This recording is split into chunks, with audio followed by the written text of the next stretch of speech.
Alan Peterson, welcome to the Hey, podcast. Thanks for coming on.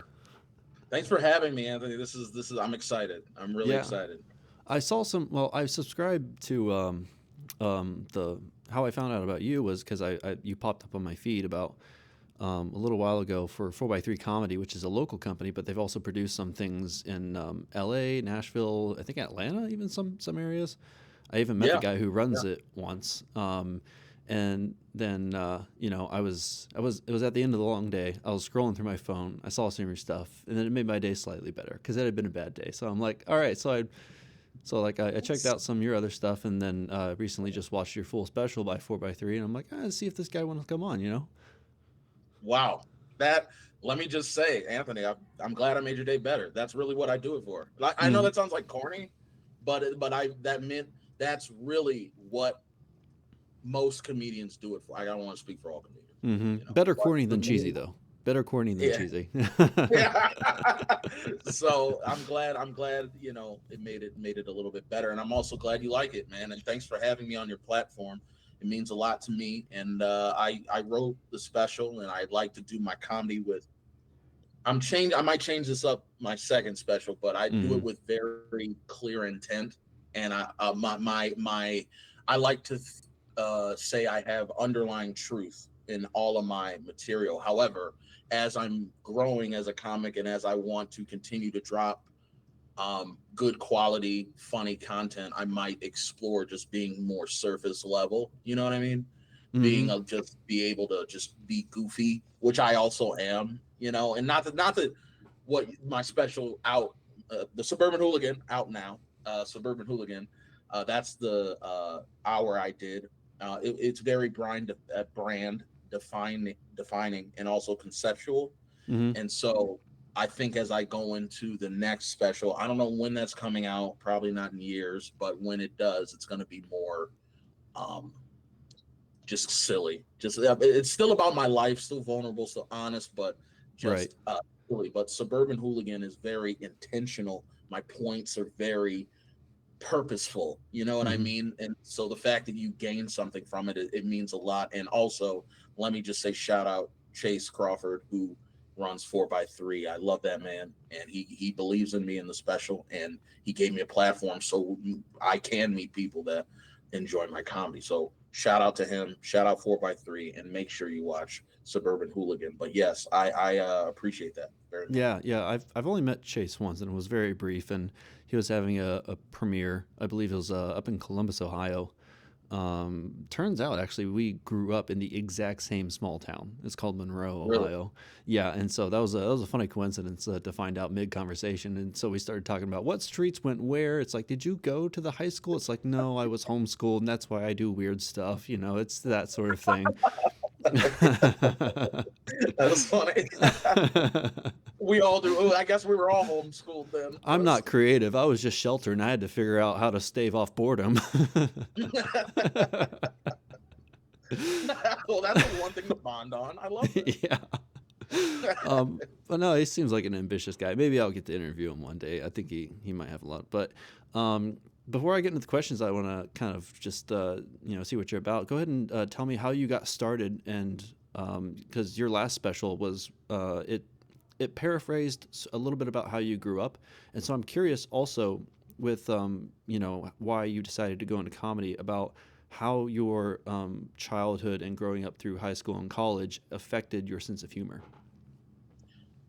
A lot. I mean, it's really the reason I'm able to or become the comedian I've become. I and that's a very good question. I think uh, I was given a very privileged, blessed upbringing. I'm originally from a place called West Bloomfield, Michigan. I'm also a Midwest boy. Mm-hmm. So, West Bloomfield, Michigan, it's a suburb like 20, 30 minutes outside of Detroit. And My parents were from the hood, though. My mom's actually from the real The Detroit, legit hood. like the legit hood. And my dad moved to Detroit and met my mother, thus, he from New York and not city, but up Mount Kisco, New York. And then Mm. met my mother. And then that's how all that happened. But in the special, and now I will explain to you is that that created an identity crisis to a certain extent, Hmm. because now we have a black family, my parents, me, and my brother, living in a very Jewish white neighborhood, which it wasn't bad. It was beautiful, you know. And everyone welcomed us. It wasn't like a racist situation. Hmm. Well, not everyone. Of Okay. course, there's some. I mean, Yeah, you can't have 100% hit rate, you know? yeah. Not everyone. There were definitely some bitch ass motherfuckers that talk shit. But in terms of, it was a beautiful place to grow up, but there weren't a lot of other black people. Hmm. So, you know, so when I meet other black people, like my cousins in Detroit and their friends and my aunt and uncles and their, because it wasn't like we were completely disconnected from that either. So if they would look at me kind of funny, like, they make black people like you, like, you know what I mean? Like, you listen to Nickelback, Where were you like, you know what I mean? manufactured? Yeah, like, it's like I remember one of my memories of first meeting like my cousin's friends in Detroit was they kept on saying like, "Yo, why are you talking like that?" Like, I remember that vividly, and I was like, "Talking like what? Mad proper, nigga? Like, you sound white as fuck." Like, and that fucked with me How because old I'm was I'm this that kid for context? I was like 9 or like Hmm. Okay. 10, and so it was a identity crisis in terms of, and I didn't like it. It's like, we're both black, bro. Like, don't take away my blackness just because my parents made it out. Like, I think that's ridiculous thinking. Right, So right. so that's kind of what drove a lot of my comedy in growing up. So I know that was a long-winded thing, but it's just to show you it was at that age, I would say between 9 and like 12, Hmm. where you really want to become your own human being. Hmm. Like, you hit puberty, you start, you want to, and everyone kind of starts moving at a different pace. Friends that you were tight with when you were 5, now they're over here somewhere, and you're over. You know what I mean? So So when you as I start was first growing, understanding how conscious you are, and you're like, okay, all right, cool, brain. It's like, what are you gonna do with it now? right, Yeah. right. So, and that kind of drove because now it's like, okay, where do I fit in? And are people listening to me? A big thing about comedy and its allure to me was being heard, Mm. having a voice. You know what I mean? And I loved attention as a kid. You know what I mean? And because I felt like, people liked me, but I wanted, for whatever reason, I felt like people didn't take me serious. And how, ironically enough, to be taken seriously, I lean into my love for comedy. I always loved laughing, and I always loved the power these comedians seem to have. The first stand-up comedian I remember falling in love with, and I always say it, I always give him his flowers, is Sinbad. Okay. Sinbad was a clean comic, also from Michigan, Midwest boy. Shout out Sinbad. He was the only clean comic my parents would be like, here, you can watch that. But at night, they would sneak off and watch HBO Chris Rock's Bigger and Blacker. You know what I mean? Like, Yeah, and I yeah. hear them laughing. And so I loved comedy, and I loved the idea of being able to make my parents laugh, my brother laugh, my friends laugh. And so I didn't realize that was my vehicle of being heard until I got older, because no one tells you as a young child, you know what, you should be a comedian, Hmm. especially when your parents are Nobody doctors. recommends being a comedian. Yeah, like, you know what I mean? So it's like, I knew that. And so that's why, even though I always wanted to try it, wanted to do it, from, like I said, from that teenage years, now we're talking freshman high school Hmm. into senior year, I loved being funny and having the attention, but not in a way where I was like, this is my career path now, or I'm Okay. good enough to do that. You know what I'm saying? So what ended up happening is I got accepted to Syracuse University. I'm 18 now. I got accepted to Syracuse University, because I was doing radio in high school and I was in the marching band. Like I said, very attention. I want me. It's me. Mm-hmm. Listen, I know that's egotistical. Maybe even people would say narcissistic, but at the same time, I'm self-deprecating. I don't think a lot of myself. So it's like, it's a very weird Build thing. yourself But up and then tear it down, just to make yeah, sure everything's even. exactly. I do that on my own. It's a horrific cycle. And I hope that people don't live that way. But I said, okay, when I go to Syracuse, I'm going to try comedy. Fuck it, right? College is where we get wild, because I was also like a good kid. Like I didn't get in trouble. I did good in school or whatever. So I was like, all right, well, this is the time to try a beer. And this is also the time to try comedy. And I ended up doing it the first time in a cafe called Funkin' Waffles, which has since moved, but away from campus. But Funkin' Waffles, I did my first whatever 5 minutes, and I was so insecure that I was like, it went well, Mm-hmm. but I go, should I keep doing this? I asked the audience, and they go, yeah, fuck it, yeah, you're funny. Mm-hmm. That was enough for me to be like, all right, I'm gonna do this on the side. Okay. I still didn't want to commit. Like I still was like, okay, cool.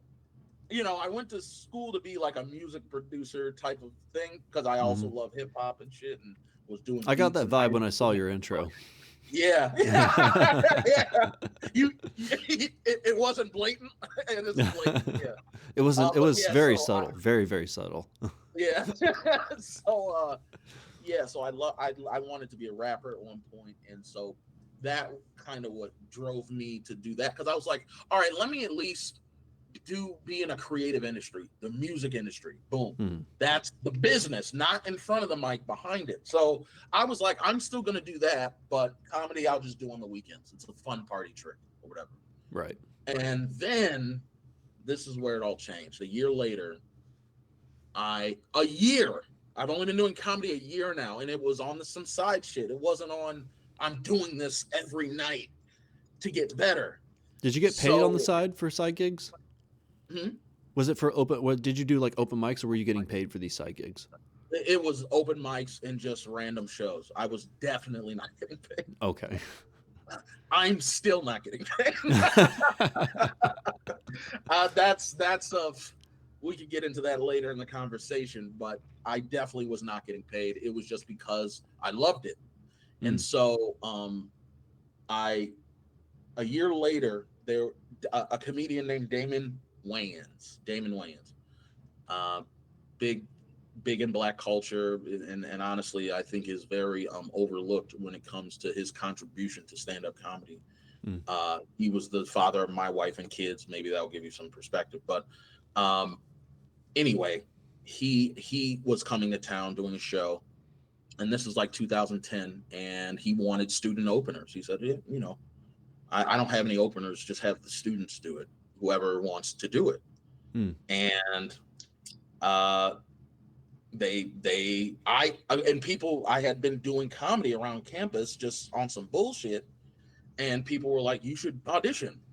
So I didn't even know about it. Like people hit me up, sent me the Facebook post. That's how long ago this was. They sent me the Facebook post like, yo, you need to do this. And I was like, all right, it was very okay, like I'll try it. And I fucked around and got it. Like I auditioned and got it. And now fast forward, the night comes. I had only been doing little cafes and like dive bars and like frat house, like shitty venues. I'm in Goldstein Auditorium at our student center. Their auditorium, you walk out, 1,000 people, like in an auditorium. So and now I understand Eminem's, palms are sweaty, knees weak, arms are like I had to sit down. Because I was struck with so much fear. I was like, oh my God, like if I do terrible, 1,000 people, my friends, like other students, like I'm gonna be the nigga. You're not just gonna bomb, you're gonna nuke. You know what I'm saying? So yeah, I do. I had to sit down, and it got real then. and I was going up first. There were 4 openers. I was first. They put me first, so I was kicking off the whole thing, and I'm like, God damn, like that's a lot of pressure. And I was like, all right, but here we go. They call my name. I go up. I kill it. I fucking murder.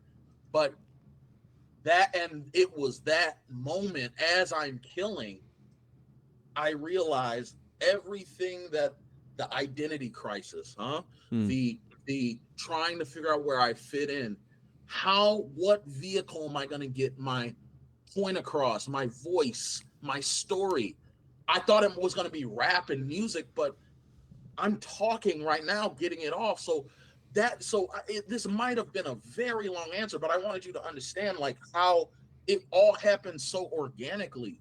Hmm. So my comedy just became very introspective and about my life and about me trying to navigate being a suburban black guy in America, Right. and wanting acceptance from not just my own people, but everyone. Like I hate and don't put me in a box as well. So all of these hangups I had, all of these things, and throughout this entire time, I had depression, I had anxiety, I was abusing substances, I was drunk all of pandemic, high all of pandemic, smoking Hmm. weed, like for life issues. You know what I'm saying? So Right. I have really gone through the talk about ups and downs of everything. So I bring what I've learned from those experiences while displaying it in a relatable way in my comedy, because people, I like it when people are like, ah, man, that joke you said about your girl, or that joke you said when you were wanted someone to call you a nigga so you could quit, like all those things. That one was funny. You know what I mean? Like all those things. You're white and you could still relate. You know, because you Yeah. probably had shitty jobs. So that's kind of, I always say that, that. So my life essentially fueled what you saw in Suburban Hooligan, and where what you can expect from me. And now it's, when I say hashtag Suburban Hooligan, it's not a foreign concept for you or anyone else. It's like, oh, I get it. He's balancing the two worlds, and he's still, he's one person, but nuance. There's nuance to me. It's not just as simple as you're a black guy, you grew up in the suburbs, you're a white black guy. Hmm. There's people that's all they gained from my special. Oh, you're the white black guy. No, nigga, like that's not at all The fact that I what. pointed out and I'm self-aware enough to see that means that there's probably some nuance to these layers Yeah, that I'm revealing to you, you know? there's levels to this shit. You know what I'm saying? Like, so, but you can't, but as you put art out, there's really nothing you get. How people receive it is how they receive it. And honestly, that's been my process now, Mm. currently, is accepting that, okay, I found this vehicle to say who I am, to tell my story, to um, get the attention I want, all of those things, so I can make a point. And I would hope that you understand that point while laughing, of course. That's the number one. Hmm. But while laughing, it's like putting a pill in something sweet. You know what I mean? It's easier to digest what I'm saying Yeah, through I get you. laughter. So anyway, I kind of strayed from the Syracuse part, but that night where I killed at the Damon Wayans opening, at the end of the show, not only did I know I was killing on stage, when I get off stage, there was a NFL Hall of Famer who went to Syracuse. His name's Floyd Little. I will always say his name, and may he rest in peace, Hmm. because he grabbed me, pulled me to the side, and was like, "You belong up there." And that is the beginning of the end there, because now I'm fully convinced it was intoxicating having that type of command that I would watch in Sinbad, that I would watch in Chris Rock and Martin Lawrence. Like, Mm. I'm doing that now. And I was like, man, and it was easy. Was it a I hate to, degree of intoxication that you had never experienced when you were doing music? Because the yeah, high of music is its very own thing. Wow, great question. It was similar, but the reason it was more powerful is because I had to practice to be good at music. Mm. I had to fucking I played clarinet and piano. I was good, but I had to That's pretty white. I'm work. not gonna lie. You couldn't have played the guitar or like By the some way, other. sidebar, that's pretty white. But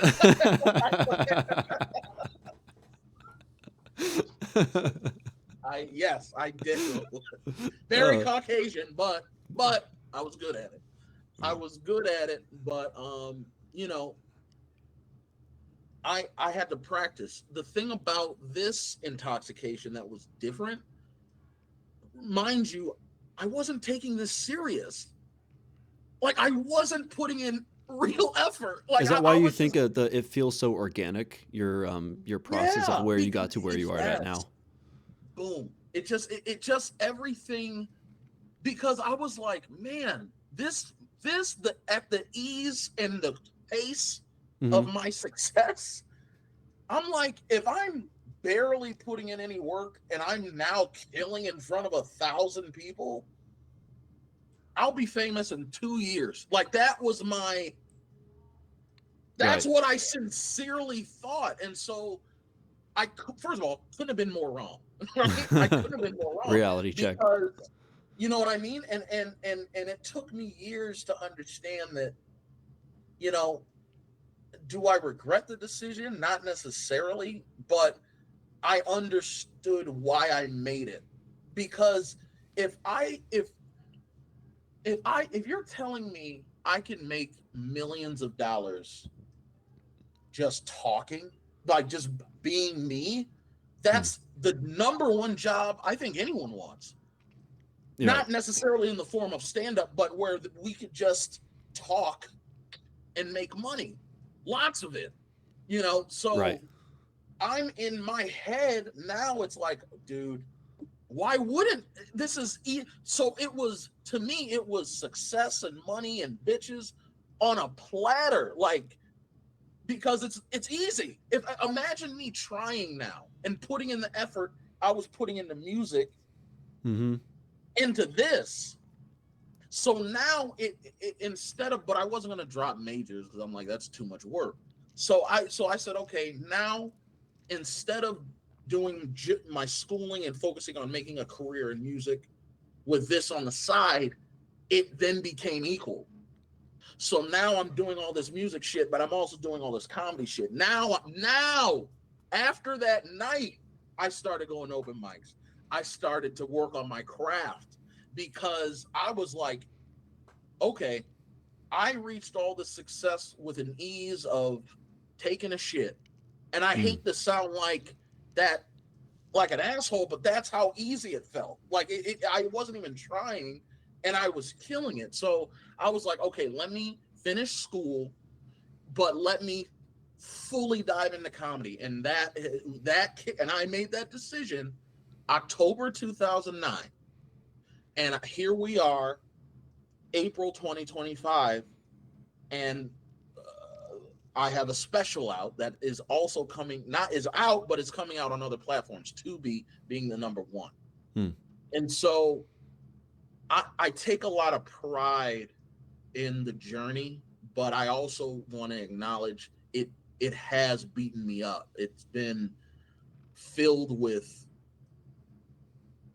um, just a lot of bad nights as much as good nights. So um, and it is at a point now where it's like I'm not even getting the same joy and excitement that it gave me. It's honestly like a drug. If you think about what I'm describing, it's like When you just start to I overdo that sense of the thing that gives you pleasure, and then suddenly you have to keep doing more and more of it, but then you've eventually taxed yourself too high to where your tolerance for everything and then nothing ever really just competes.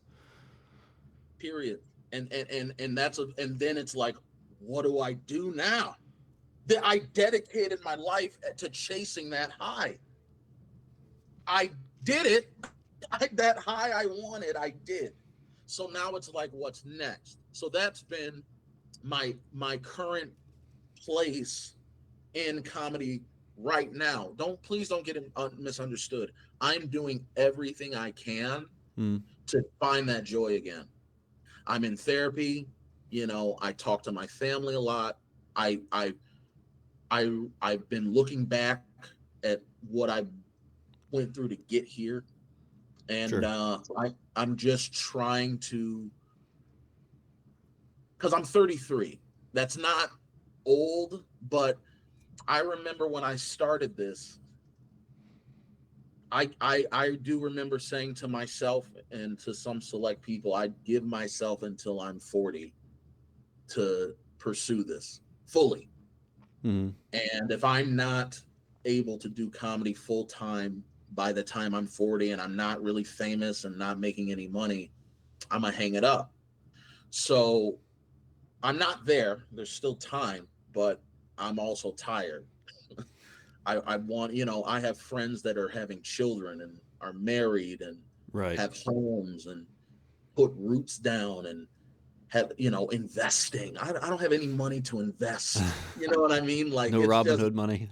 yeah, you know what I mean? Like, so it's I'm really at an interesting point in my career, comedy career, and you really caught me at an interesting point, um, where I'm at, because I'm really trying to fall in love with it again.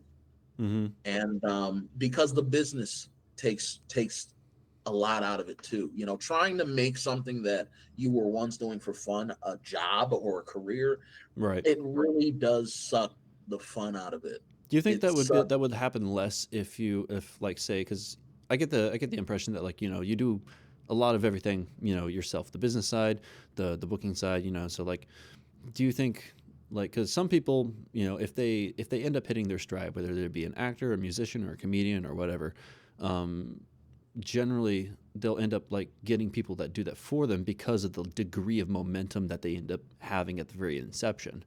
Um, and so they end up having the privilege, which is a privilege, of being able to just simply do the thing that they love, and they don't necessarily have to worry Right. about it. Where as opposed to a, the vast majority of the rest of the world when it comes to artists is that they both have to be artists as well as entrepreneur, and then somewhere in the middle like find the time to live life, and that's the hardest part. You put that very eloquently, my friend. Yeah, that's really the hardest part. And Hmm. you know, the unfortunate part of everything you just said is the fact that if you want to succeed, you have to do everything. Until you build up enough capital to delegate shit. Right. But it's getting to that point that is so hard. And until you get to that point, you're your own manager. I'm my own agent. I'm my own marketer. I'm my own, I luckily I have people like Chase in my life to help me distribute and get it out, and so people like you can see it, who will Hmm. appreciate it, and then you tell your friends, you tell your family, and hopefully it just continues to do that. But I'm not necessarily a social media guy. I don't like I never was, by the way. Even before comedy, I was like, fuck this. Like I just didn't You're care slightly old for enough it. to remember the MySpace days. Yeah, absolutely. Yeah. And even then I was like, this is goofy. Like, let's but the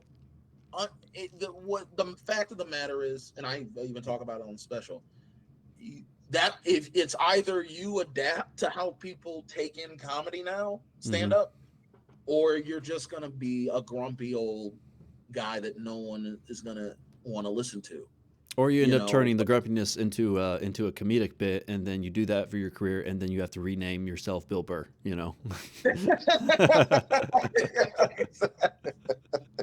exactly.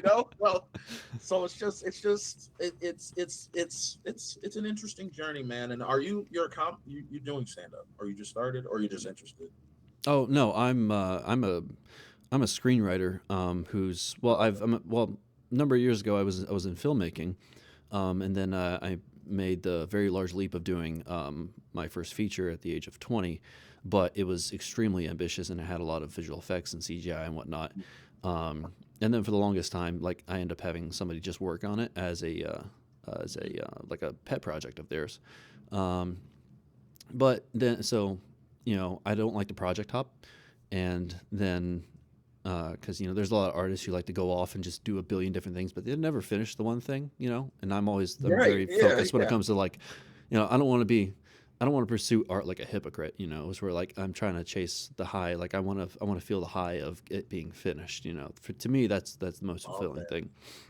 Yeah. Um, but then recently, the person who was working on the visual effects, they couldn't finish the project with the spare time because they lost their source of income. There's a bunch of changes going on in the visual effects industry right now, and it's being very hard to find jobs. And then so he didn't have the time allocated. So my goal is really just right now. I was editing this before actually I hopped on and talked to you.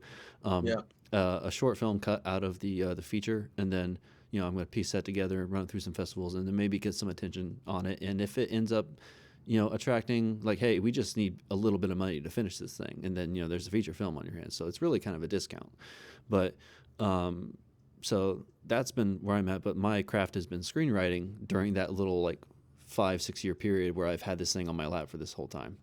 And Mm. so I can definitely relate to your point where, it's like, I've been working on this thing for a while, and it's like, it's always been promising to pan out. And then, it's like, how long do I stick this out for? And Yeah. so, but, Yeah. recently that at least the anxiety of not knowing what's going to happen is Yeah. sort of vanished. And so it's like, at least, even though a bunch of problems are in my lap now, at least they're in my lap and I can deal with them. Mm. That Mm. is something I think a lot of people, um, artists in general, could be more grateful for, is that like, at least if it's in your control, then Mm. it's in your control. The worst Wow. thing we can do is worry about things that are out of our control, and then try to control things that we don't have the capacity to do in the first place. So if it's all in your lap, if it's a shit show, then at the very least it's in your lap, you know? Yeah. Okay. I know that's very insightful. I got to tell you, that's how old are you? I'm 27. Yeah. Okay. All right. So you're young, but not much younger than me. Okay. No, I've always been an old man. I remember growing up, I was like looking at the adults. I'm like, wait a minute. Nobody knows what's going on here, do they? And I remember having that thought when I was like 7 years old. And I'm like, Yeah. oh boy. And so that kind of turned out the sort of the mind that would end up becoming a writer, of like, being, self-reflective and that sort of thing. Maybe you can relate to it with being a comedian. It's like you have to be, this self-aware machine to be able to spit out the material of the things that you're internally recognizing, Hmm. and this is just like that recognition of like, oh, I'm gonna have to figure a lot of this stuff out, aren't I? Yeah. Like, Yeah. there's And that kind of guides you a little bit. And then yes, it's very similar.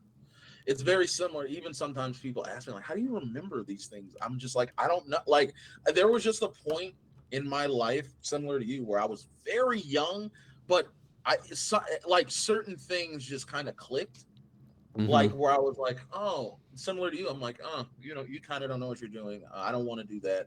You look sad doing what you're doing." Like certain things like Yeah. that. You know what I mean? You're Like like, you're that you lying through your wouldn't teeth. think. Stop it. Yeah, like I might be a like kid. Just be real with me. We know what's going on over here, yeah, exactly. Yeah. And so I've always lived in my head, and that's a blessing and a curse. It's a blessing because it's like you said, to create worlds, to be creative is, I don't want to say easy, but it's easier for hmm us because we can visualize things in our head because we're always in there. Yeah. The blessed, that's the blessing of it. The curse of it is, when you're dealing with maybe not high self, like for me, I can't speak for you, but for me, the reason it's a curse is because like I alluded to earlier, I take medicine for depression. I have a Mm. therapist. I have issues with anxiety, and so as much as those inner voices help me create, they also help tear me down Dr. about, Jekyll and Mr. Hyde. yeah, boom. So and sometimes that gets in my own way and I self sabotage because I feel like I don't deserve anything good, because I have these voices that, as much as they're like, that's funny, that's funny, you should put those two things together, they're also like, and you fucked that up. Now she's mad. Did you fucking, you know what I mean? Like, Yeah. it's literally, it's this dichotomy of like, it's a battle. And that battle has also led me to substances in terms of alcohol use. And I still Mhm. smoke weed, but in terms of alcohol, I'm Yeah. still blowing it down, but Little and puff puff. not irresponsibly is the Yeah. key. And so same with alcohol. I got, but I needed help. Like, when the pandemic came, I I was in a 2-year relationship at that time. She left me. Then I got fired shortly after from a Mm. job I was at 5 years. And then obviously comedy wasn't going on. And Right. I was stuck here in LA by myself. I don't live by myself anymore. I have a girlfriend and we live together now. But Mm. at that time, it was just me. And then my homie needed, but it was I live in you can't tell because I blocked it, but it's a studio. I live in a small studio apartment. And so, Mm. that was a very rough time for me, and I didn't know how to deal with it. So what I did is, because that's when the voices got really nasty, that's Mm. when they got real bad. And I just needed peace. And so at the time, the only thing I knew how to do was drink and smoke. And Right. it fucked up relationships, man. Like, not just, romantically after that, but, friendships with my family. So, Yeah, you COVID know, was difficult for a lot of people, especially if they lost their jobs or and then they had to end up staying home all day. I was fortunate enough because like my job was like construction, so like construction never died, and yeah. it actually got slightly busier if anything. But so like, um, it was always a lot of secondhand things, but it was always it never seemed unreasonable. Like whenever I heard like a stay-at-home COVID story, it's like, oh well, yeah. If you're left alone by yourself long enough, something like that's probably going to happen. Yeah, yeah. It's, Yeah, yeah, yeah, because who are you gonna talk to about it? Like, it's just like, all right, well, I'll just exactly. drown my sorrows. You shouldn't, but that's what was happening at the time, and that's why even I took a break. So, because I take my mental health serious, and so it actually, I was starting the headline in 2019 in LA, and then the pandemic happened, and then there was a halt for like, it took me 2 years to get back on my feet. I didn't really start getting back out and doing comedy until like January 2022. Not even, like, it was more like March. Hmm. So there was a time where I also, thought I wasn't going to keep going, because I'm like, man, this is, my life is a mess. And it was, and it took me some time to, like, luckily I found the love of my life. She helped kind of bring me up out of where I was, because I was just so beat down, you know what I mean? And so I knew the work it took to get out of that. And I'm not beat down, but I'm tired this time. So Right. now it's like, I know the work I might have to take to get out of it, but I don't know if I have the energy or the want Can't leave the to gym, get but out of still it. sore. Yeah, you know what I mean? And Yeah. it's, and for a while I was just hiding behind the fact, oh, I released a special, it took a lot, like you said, everything was on my lap, like I need time to just but I feel like it's been long enough, but I'm still just not getting that itch the Hmm. way I once had it. And it's just, it's interesting, man. And in your field, I'm sure you run into writer's block. Oh You know yeah. what I mean? Or yeah, or not. You know what I'm Oh yeah. saying? Like, what the fuck is going? Or you've reworked a script 8, 9, 10 times, and it's just not. It's still not Right. right. Hmm. So it's like I would say that's probably the closest comparison I could give. Is All right. like that. Well, let's delve into the craft of comedy a little bit because I'd like to pick your brain on that in terms of the actual execution of it. There Sure. is it's not always just about like saying the out of pocket thing that like everyone wasn't thinking about and then seeing what the reaction is going to be because that's my tendency. I like to throw like a little flashbang in the room and then like hide the other one just to see what happens. See what happens. Yeah. Whose ears were rung the hardest. Yeah. um, but Yeah, let's start. So when you're growing up, and you're being funny for like a small group of people, like your family, your friends, or like classmates or whatever, and then you end up, at least as a side job, performing for like just a small group of people, whether it be a dive bar or a cafe, in the range of like maybe 20 to 30, like on a heavy night or something like that, and then you scaled up or shot up rather, I should say, to the 1,000 people in the room gig, where you said that you did very well at. Um, Between those different stages of the amount of people in the audience, how did you either tweak or change your comedic form of communication so that way your jokes landed to a much wider growth of people that were listening? Because the vibes, for some reason, depending on how many people are in the room, and you can kind of sense this when you go to the movie theaters, it affects, even though the material might be the same, it does affect the way people receive it depending on how many people are around you. How, what was it like when you first started noticing that, and how did you adapt to those scenarios? Great question.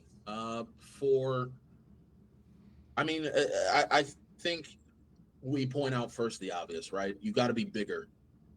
And what I mean by bigger is like you have to think about it, right? If you're in a cafe, one act out I might do, you know, where I do this. Mm-hmm. That's enough. What I just did. Okay, take that same joke, same act out.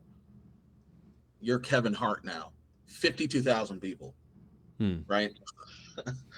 This doesn't necessarily cut it anymore. You gotta so every camera can catch you. So every the nigga over here or or let's say you're doing a roundabout Mm-hmm. or where it's everyone's around you 360. Dane Cook, Zainab Johnson, they did their vicious circle. I mean, that's iconic. And if you watch him, he's going here, then here, then here. So there's definitely a methodology, but that's physically. If you're not a physical comic and you're more of like a Mitch Hedberg or like a Hannibal Buress or what's a more recent one? Or Alan Carr or Jimmy Carr? Is that what his Yeah, name is? Yeah, yeah, Jimmy Carr. or like you said, you. It's not so much about motion. That I think for that the main thing is just to I is kind of opposed to what I just said. If you are like an Anthony Jeselnik or something like that, you don't need to be bigger. You actually need to double down, if that makes sense. I You see. so what I mean is you need to bring people into you. So and physically, if so, it really just kind of so I guess to give you it depends. You have to be able to adapt. You know what I mean? Some comedians don't translate well in certain environments. That's the other thing. You know, Dave Chappelle talked about it with Kevin Hart and Chris Rock. He said, I was hesitant. This is Dave talking, paraphrasing. I was hesitant to go on a stadium tour because to him, before he did it, he didn't think his comedy translated well in those environments. He was more an intimate guy, cozy, smaller, 100, 200 cap rooms, you know? So I think that's another part of this is that you need to know what comedy you do and how people receive it and how you deliver it. Mm-hmm. You know, and comics know, you know what type of environment you perform well in.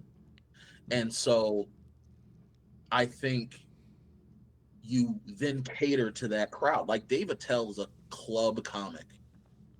You know what I mean? I Yeah. wouldn't necessarily want to see. I mean, I'd be happy for him, but I wouldn't want to see Dave Attell do Dodger Stadium. That would look silly to me. Like I'd be like, that's not his lane. I don't even think he'd want to do it. You know what I mean? So it's Mm-hmm. like I think but going back to what Dave Chappelle said is he was wrong. Dave Chappelle ended up going out with Kevin Hart and Chris Rock, and he said, you know, it was a challenge to Now I need to take my material and then deliver it in a way that makes sense. And so he was able to keep his intimacy, but also put it on a bigger platform. And to me, and this is my theory, I could be wrong, is you in that you can't be intimidated by the size of the place. You need to say, okay, I need to still play to my strengths. If I'm a physical comic, I I still do my set how I would do it in front of 10 people, just bigger. Hmm. You know what I mean? Yeah. But if I'm not a physical comic, I say, okay, I need to double down I need to bring people in, because if you're in a stadium or in a 500 or a dive bar, there's 8 million different things going on that Right. can grab people's attention. And 9 times out of 10, they don't even know you're there to do fucking comedy. So now you got to fucking grab their attention. And sometimes it's being smaller that brings them in. Okay. So you see what I'm saying? So Yeah. Yeah. these are just little things that are you pick up on the craft as you do it. And that's why I encourage every comedian, if you want to do this shit for real, do a show in every type of environment, every type of crowd, big, little, dive bar, cafe, a mainly black room, a Jewish room, a Filipino room, a religious room. Like, you want to be able to adapt to any situation as a comic. You don't like, but some people don't want to challenge themselves that hard. They Mm-hmm. want to just stick to their, I'm going to stay in this pocket. But I'm trying, if I decide to continue to do comedy in a serious nature, I'm trying to be Dave. I'm trying to be Chris. I'm trying to be, you know, Richard, Patrice O'Neill. Like, these are the guys that always challenged themselves. They always went above and beyond to become them. And so I'm going to do that. And so that's why it, even I'll perform the exact same energy to one person, which I've done. I performed in front of one person before, Mm-hmm. literally one person, and it was the host. So really, no one. That sounds kind of creepy. Uh, I'm not gonna lie. That sounds like a cult so initiation. It's I like you don't know what you signed up for. yeah, so it was silly, but I still did it. You know why? Because if I could perform normally here, oh, imagine a room of 10. Oh, Hmm. that'd be better. You know what I mean? It's like training with weights on. So I think, to answer your question though, it's, you do have to adjust, but not necessarily the material itself. It's more about projection than necessary Yeah, projection and delivery than it is like the wording of the actual joke itself. yeah, exactly. And knowing your strengths as a comedian, because I'm not a wordplay guy. I'm not a, being a comedian, you have to think about it. Are you a sports guy? You into sports a little bit? Somewhat. Yeah. All right. Somewhat. Well, I mean, the analogy is simple. Like, think about a role player versus someone that's not like.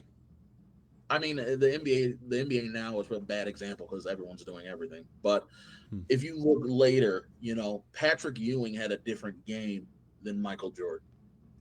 They Okay. both were effective, and they both are Hall of Famers. They're both basketball players, but they they played the game different, Hmm. and they played it to their strength. They played it to to what worked for them, their body type, their everything. You know what I mean? Their abilities. And comedy's no different.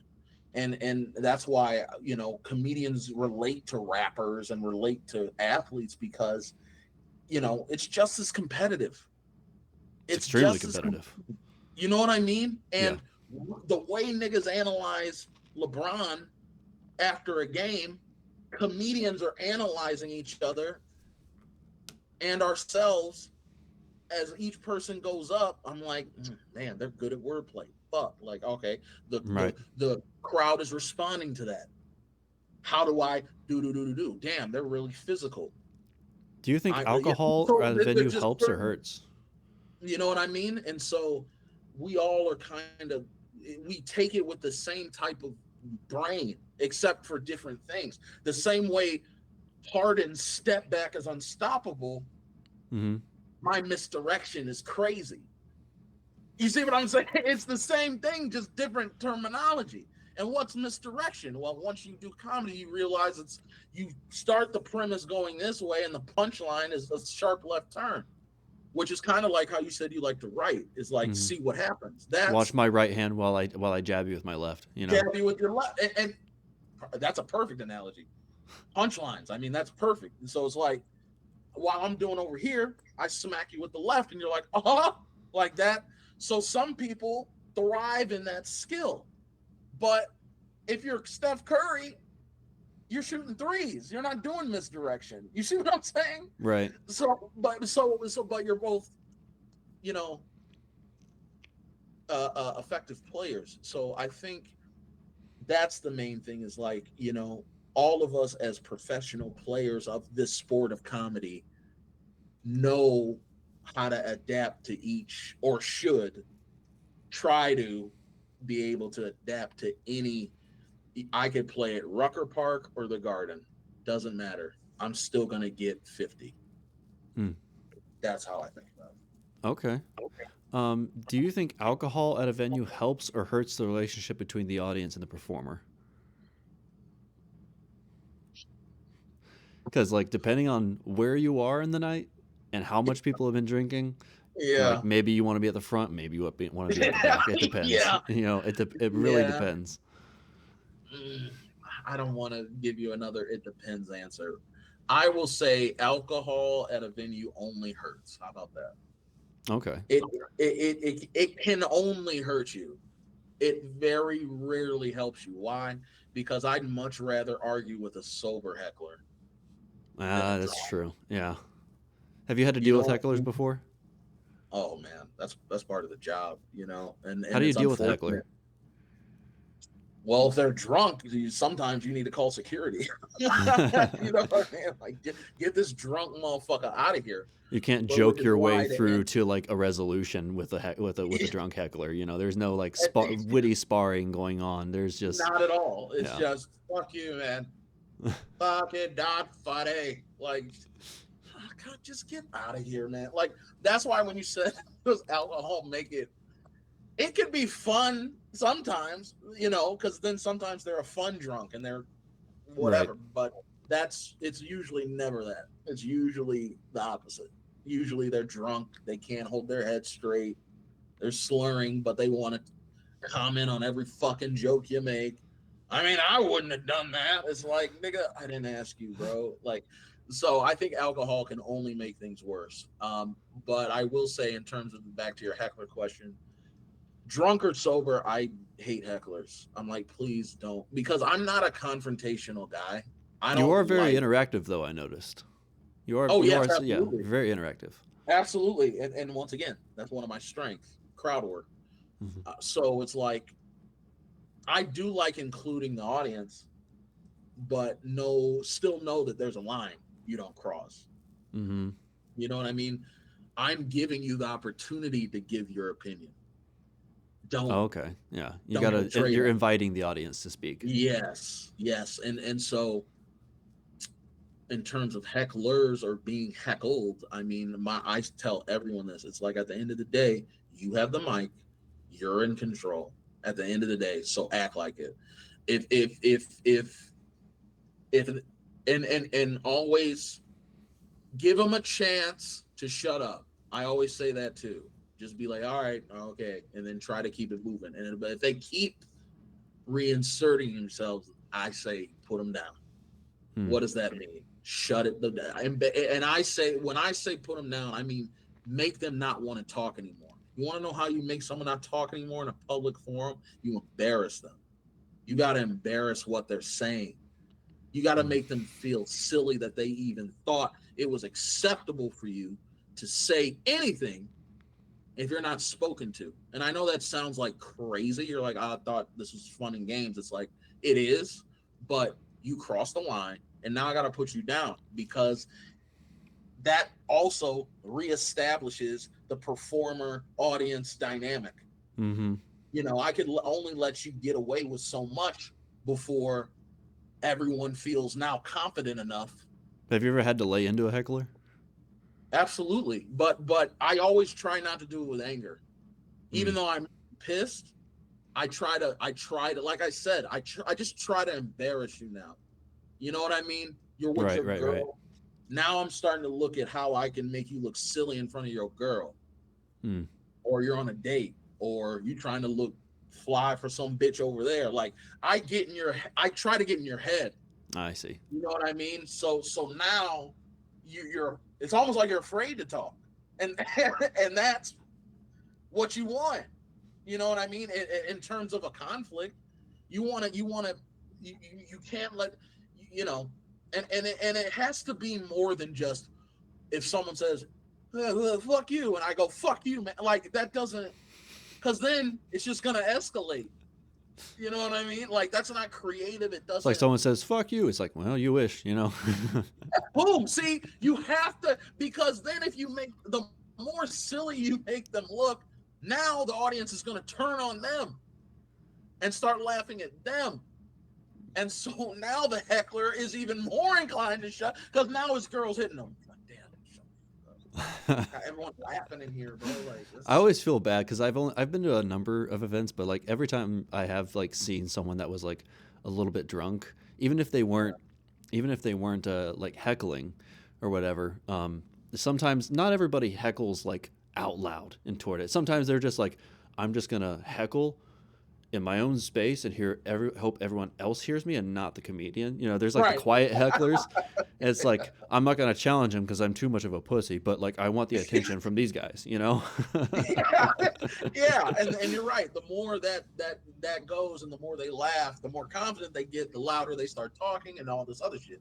Mm-hmm. So that's why I said, and I will say, sometimes I've seen comedians overreact in that situation where they do what I said, like they start talking, and like you said, there's at the end of the day, they don't want any smoke, but they want to. Mm-hmm. They want to hit and I've seen run. yeah, I see comedians be like, "Bitch, your wife's a whore," like go at them, like in a way. I'm like, yo, that that wasn't necessary. Like, you know what I mean? Like, You push the big red button. yeah, it's like you clicked it too soon. Like it. That's why I always say, give them the first. Give them one. You get one benefit of the doubt. You get one. With Mm-hmm. me. You get one. I'll always say, okay, maybe a little drunk, whatever. I always try to give you, or if you say something, I'm like, what'd you say? Like Mm-hmm. I have to hear your voice, your tone, your all of that. And then if I feel like you don't have any ill intent, Right, because intent's a whatever. big thing. You're checking them to see, it's like, okay, are you trying to start something or are you just here having a good time? You know, you're Exactly. just throwing a little something out there. Yeah, and there is a difference, and usually if you're a good comedian, which most you are, that also means you know how to read a room. So Hmm. if you talk to someone and they say something and you want to hear it, I always tell people, even if you heard them, just be clear on what the fuck. Just be like, what? And Because then not if they every say, aspect of the room can hear exactly what yeah, happened on the other exactly. end. And so then what does that do? It sets it up. So now if they say something foul, and then you say he said or she said, my mama's a bitch. Now everyone's like, well, what are you gonna say? That's when you lay into them. Often That's it's when you like say, sometimes like those types of yeah, situations you end up with like the middle school locker room situation, you know, yeah, where it's like, all right, you know, let's see who wins and who dukes it out. You know, right, it's like it's yeah, suddenly it turns in from like a speech type performance to sort of a game of wits, you know, or like it something from wins, like a Monty and Python, you know. you don't want to lose. Because if you're a comedian and you have the mic and you're on stage, that means we're paying you to talk. You need to deal with this. You're right. It's almost a game now. It's like, oh, interesting. He's saying some pretty this or she's saying some pretty funny shit, Mr. Comedian. What are you gonna do? And that's why comedians get on you quick, because they don't want you to think that it's nah. It's No, like no, no, plucking no, no. weeds. Yeah, that's why sometimes niggas get jumped on too quick, because it's really a power shift. Mm. and it gives the audience power. And now you're fucking it up for all the comedians in the back that have to come after you, because now you're coming out to an audience that is like you know what I mean? Like There's a it chain just reaction. yeah, it's a chain react, and that's why niggas don't want to be the person to start that. So what they do is they say something, bitch, I wish you would, and then keep it moving. You know what I? So hecklers, but that's part of it, man. And like you said, these clubs have alcohol, Mm-hmm. so it's gonna You're not. happen. It's It's very gonna rare going to happen. play at a venue with no alcohol. So like Yeah, that's why I that think of you'd have the to. question so interesting. Yeah, you'd have to be at a church then. And a lot of the jokes won't land at a church. Yeah, the mine won't. Mine. um, how do you like to win an audience in the opening of your act? Man, when I first started, I always did like a dance. That's how fucking bitch made I was. I felt I had to be like, like I put him up, but the hip hop shit. Put him up, like I thought I had to like, do some Uh-huh. type of shit. Like I thought that was gonna be my thing. I'm like Alan. Oh, when he comes out, he dances like kind of like Alan. Mm-hmm. Was I'm not figuring. So, yeah, that's how I used to come out, because I always like that grabs their attention when really I was just scared, I just because I didn't I know don't what to know do. how to lead into this, so I'm just Yeah, gonna dance. exactly. I don't know how to start this. You can't just So be like, all right, now I will begin telling jokes. Thank yeah, you and it all for can't be coming. like that. It's like, Yeah, it can't be like that either. So usually now I just say, coming to the stage, Alan the Peterson, and I literally every time, how y'all doing? Y'all good? Yeah, I said y'all good. Then I start. That's usually all I do now. I just get straight into it. Not a lot of preamble, not a lot of precursor. Just like, all right, because there's like you said, if you try to make it not awkward or abrupt, mm. it becomes more awkward and abrupt. You know what I mean? Like And then so. you're in a hole. You're in debt. Now you got to get Yeah, yourself out of it. exactly. So, and then also what's helpful is I like to also, I don't want to, yeah, man, I don't want to give away my secret recipe, but I also Just whisper it. value riffs. Riffing's important up top because, and that's not really a secret. Any comic will tell you that's the only way. And what's riffing? Riffing is like, oh man, I was back there, heard y'all talking, or like, what's up, nigga? Like, oh, I see you with your lady. Well, that's riffing, that crowd work, and like, it's cold as fucking here. Like, I was, nigga was like Like that type spontaneous of, filler. yeah. So that's usually how most people come in, because they're like they're not first on the lineup or they're not the host. So I always, when I open up, I rely on riffing, and I rely on just, what's up, y'all good? Riff where I can, because honestly, if you get on a roll riffing or with crowd work, that's less work for you, right? Mm-hmm. You have a set in your head, right? You have I'm Right. gonna do this, right? But now riffing's going so well, I don't even need to use it. Like It's free material. You don't want to like yeah. exhaust So your sets so much. So it's like suddenly, if you exhaust your material too much, then you're gonna end up like with a weird window of time where you have to suddenly start making stuff up. So it's like it's free capital when you start rifting, and then everybody responds to it. it's easy. It makes it easier because now your goal, when you start one riff and then it's big reaction, and then I tag at the end, it got even bigger, bam, like now once you're on a riff roll, Mm-hmm. the goal, any comic will tell you, I'm gonna ride that bitch as long as I can, like, and that's why they have hour-long crowd work specials. That's them taking information I'm building. Who you with? How long you been together? This Chinese guy is weird, like, whatever. Like, so Yeah. now you're building like this entire conversation that you're mediating with, and then callbacks. Yeah, that's as weird as the Chinese guy. Like, so now you're all like a part of this. Like You're quilt. building. Yeah, it's like we're all telling jokes together, but I'm facilitating it that Hmm. way. And so that's a talent. That's a skill that not every comic has. Not every comic can riff off top. You know what I Hmm. mean? Not every comic could come up and be like, yo, what's up? And feel comfortable enough to do that. That's another Because thing it's I a tell big comics. risk. It's a It's big a risk that risk, you don't know if you're going into it like and come out alive. right? Which is, but that's why I say I come out, I say what's up, see their energy. That's really an energy gauge, honestly. I don't Hmm. really care how you're feeling. Me asking gives me a range of, like, if you're like, "Woo-hoo," okay, I know we have kind of a dead audience. So Hmm. now that informs me moving forward. But if I say, how y'all doing? Y'all good?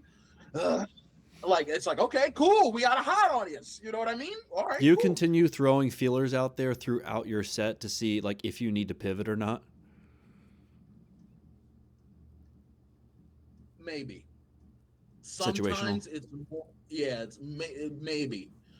It's more, I think once you start the set, it's more I'm reacting to what I'm getting type of thing. Mm. And so if I could, because as a comic, you could feel if an audience kind of pull away. Like it's almost like it's this feeling of like, what are you talking about? Like, you know what I mean? Like Right. this sense of like, I don't know if I'm on board with you, you know, and it's like you feel that. So now you have a choice. You know what I mean? It's like, Yeah. okay, I could either double down on what I'm saying and see where they go with it when I double down, or do I pull back, or do I go to a different joke, or do I comment on the awkwardness? So it's all these things you need to, these game time decisions. You know, like when you're in it, it's like you just adjust to those things. So it's not necessarily feelers as much as it's like, oh, y'all didn't like that, Mm. and I have to assess why. Maybe it's a word I said. Maybe it's my the premise is offensive to them. Oh shit. Okay. That's a hard one to feel out too sometimes, depending on Yeah, like where you're yeah, performing. yeah. And you really, and again, you don't know until you do your big whatever the punchline is, and then because sometimes you do your Mm. and it's just that's when comedians panic because it's like, oh shit, I need to now You act like start that didn't mentally happen. thumbing through your files, like which one's Yes, gonna yeah. work, you know? Whew, that didn't work. If That's it's a why I bad night, you said, go to the back of the file. I'm like, oh, we're just yeah, gonna you go pull to the that. nukes out. We're gonna see what happens. See what happens. It literally is like that, and that's why I always say, if you could start with the riff, you don't have to file yet. You don't even have to file yet. I could just I could have it for safety. It's safety because now, as soon as the wave I'm on, I start to feel it dip down, like I'm beating a dead horse. Like now the riff is over. Like Right. the moment is over. Once I start to feel that, then I pull out. My name's Alan Gerard Peterson. Boom, boom, boom, boom, boom, boom. And then because now I'm giving them what I prepared, Mm. and then that brings it right back up. Because at the end of the day, you want your show to go like this. You never want it to go like that. Right. You know, you want it Bombing to is go not like, fun. yeah. I mean, obviously, when you want to take them low, take them low. But what I'm saying is, you always want it to be like that, like moving up. So you end on a big bop. Thank you. Good night. The big bitch. Like I did it. So, It's like, all right, yeah, we're over. It's over now. yeah, exactly, exactly. All right, Alan. Well, thanks for coming on. You're a Thank great you. guest. It was great getting to know you. Do you have Yeah. any final thoughts you want to leave with the audience? Yeah. If you're interested in comedy, man, I suggest you do it. Don't be disheartened by an old veteran like myself. Don't do that. If you love it, do it. That's number one. And I also want to thank you, Anthony, for having me on your platform. Yeah, of course. It really means a lot. If you haven't seen my special called Suburban Hooligan, uh, search for it on YouTube. There's not a lot of shit called Suburban Hooligan, so it should come up. Watch the whole thing, and make sure you follow me on AGP The Funny Man. I have a rap album coming out with my Homie. Oh, It's spicy. just yeah, it's just Dre, with an A at the end, so it's just Dre, no spaces, DRA though. And collectively, we're called Code, which is acronym for chasing, or excuse me, catching our dreams every day. Hmm. And this is our debut project as a group. Um, my homie's phenomenal, and it's coming out in July, and it's going to be called Code, Code. And Tubi. My special will also be on Tubi in the coming months. And if you keep following me on AGP The Funny Man, you'll get all these updates. And then, of course, you will be seeing, Focal Point podcast all as well. So thank you, Awesome. Anthony. I really appreciate you, dog. Like this was fun. This was good. Of Good course, yeah. convo. I'm glad you had a good time.